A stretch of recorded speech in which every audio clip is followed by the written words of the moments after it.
যে ক্রান্তির আহ্বান জানিয়েছেন, যে পরিবর্তনের আহ্বান জানিয়েছেন, সেই আহ্বানে সাড়া দিতে গিয়ে আমি দেখলাম আমাদের শরীরের বয়স তো বেড়েছেই, কিন্তু মনের বয়স কমে গেছে। আর তাই আমরা সবাই মিলে এ পর্যন্ত পায়ে হেঁটে পদযাত্রা করে আসলাম। মুখ্যমন্ত্রীর কাছে আমাদের একটাই দাবি, যে উত্তরপ্রদেশের যে কালচার, যোগী রাজ্যের যে কালচার, যে মানুষকে পিটিয়ে খুন করে ফেলা, সেটা বাইরেও হতে পারে, সেটা লকআপের মধ্যেও হতে পারে। আমরা দেখলাম যে আবু সিদ্দিক হালদারকে কয়েকদিন কিছুদিন আগে অভিযুক্ত পুলিশ রাজদীপ সরকার, যার একটা ছবি আপনারা দেখেছেন ফেসবুকে, হোয়াটসঅ্যাপে সব ঘুরে বেড়াচ্ছে, সোশ্যাল মিডিয়াতে ঘুরে বেড়াচ্ছে, একেবারে আরএসএস এর পোশাক পরে মাথায় তিলক দেওয়া। আমি ব্যক্তিগত ধর্মাচরণ নিয়ে কাউকে বলতে পারি না, আমার বলার অধিকার নেই, কিন্তু আরএসএস এর সেই শিষ্য এখানে যখনই সে মনে মনে শুনেছে যে একটা মুসলিম ছেলে, তাহলে তাকে যত খুশি মারো, মেরে নিজের যত হাতের সুখ, নিজের যত মনের সুখ সেটা মিটিয়ে নাও। মুখ্যমন্ত্রী নিশ্চয়ই জেনেছেন যে রাজদীপ সরকারের রেকর্ড আছে। এই রাজদীপ সরকার বাংলার যে কটা থানাতে গেছে, সে কটা থানাতে দলিত কিংবা মুসলমান তাদের উপরে অত্যাচার করেছে। অভিযোগ পেলেই সেই অভিযোগের সত্যাসত্য বিচার না করেই তার উপরে অত্যাচার। এটা যেন পুলিশের নিয়তি হয়ে দাঁড়িয়েছে, পুলিশের সিস্টেম হয়ে দাঁড়িয়েছে। সমগ্র পুলিশ বাহিনী বলবো না, পুলিশের একাংশ। আমরা আনিস খানের কথা যদি বলি, তাহলে পুলিশদের ঠেলে ফেলে দিল, আনিস খানকে মেরে দিল। মুখ্যমন্ত্রী বলেছিলেন যে 15 দিনের মধ্যে আমি বিচার করব, কিন্তু সেই বিচারের বাণী নীরবে নিভৃতে কাঁদে। আজকে সেই কান্না প্রসেন মন্ডলকে, নিউ টাউনে আমাদের এক ছোট ভাই প্রসেন মন্ডল, তাকে চোর বলে, চোর সন্দেহে তাকে পিটিয়ে পিটিয়ে মানুষ মেরে ফেলল। আমরা দেখলাম ইরশাদ আলম বলে একটি ছেলে 17 বছর একটা মোবাইলের দোকানে কাজ করছে। একটা দোকানে 17 বছর কেউ কাজ করতে পারবে না যদি সে সৎ না হয়। সে নাকি মোবাইল চুরি করেছে, এই অভিযোগে হইচই করলো, ভালো কথা। তারপরে লোকজন জড়ো করে একটা পরিস্থিতি তৈরি করলো।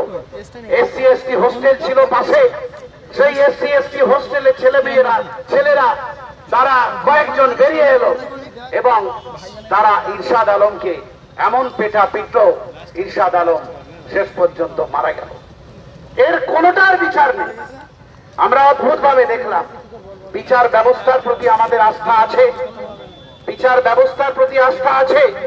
বিচারপতি অর্ডার দিলেন, বিচারপতিদের সম্মান জানিয়ে বলছি, উনি অর্ডার দিলেন আমার ভাই, আমার সন্তান আবু সিদ্দিকের লাশকে কবর থেকে তুলে, দ্বিতীয়বার কবর থেকে তুলে তাকে পোস্টমর্টেম আবার করা হলো।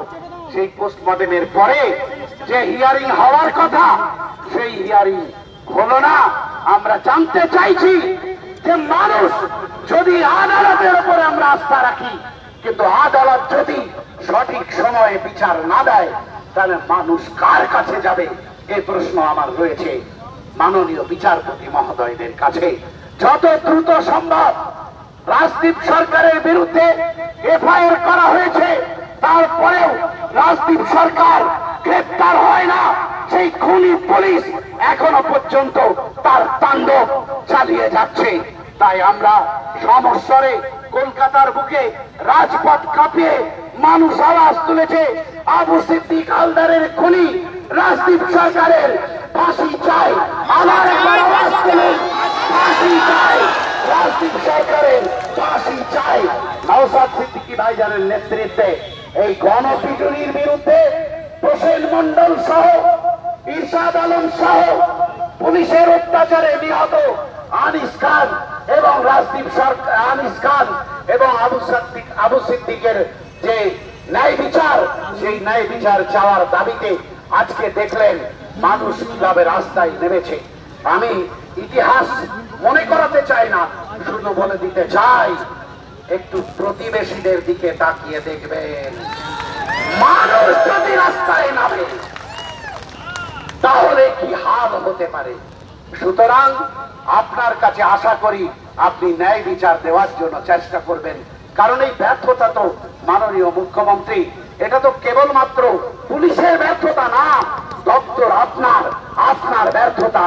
আর একটা কথা না বলে আমি শেষ করতে পারছি না, সেটা হচ্ছে যে শওকত মোল্লা তিনি ওখান থেকে পশ্চিম বাংলার পুলিশকে, কলকাতার পুলিশকে পরামর্শ দিয়েছেন আইএসএফ এর মিছিল হবে, চতুর্দিকে নজর রাখবেন, পুলিশ নজরদারি করবে।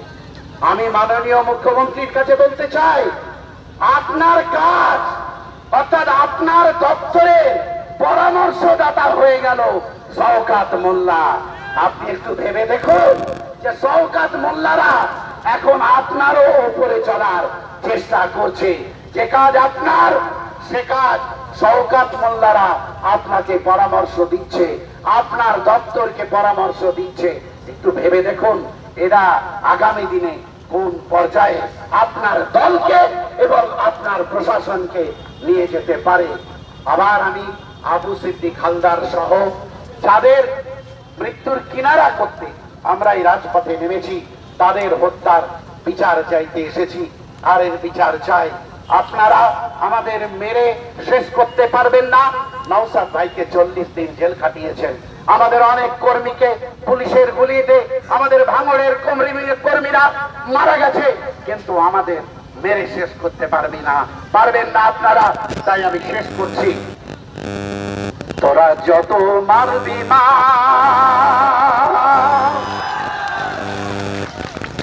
তবু পাবি না পা,